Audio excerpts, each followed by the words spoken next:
Welcome to Penrose Learning, where we make understanding easy. In this video, I will show how to reset Kia Niro tire pressure.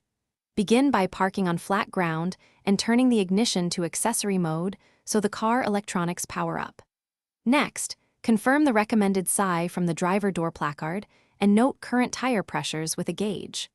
Always set tires cold and inflate or deflate to target SI, then drive briefly to let the system stabilize before rechecking.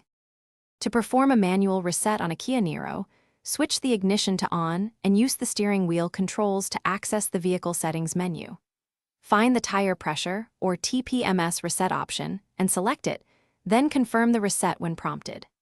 After confirming, drive the vehicle at low speed for 7 to 10 minutes so the sensors can relearn and clear any alert lights on the dash quickly and reliably. If the tire pressure light persists after a reset, check each tire pressure cold and correct to the placard SI, then retry the reset procedure.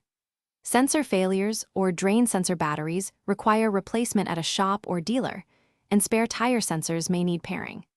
Also remember that trims and software versions can vary reset steps, so consult the manual if your menu or prompts look different than expected before.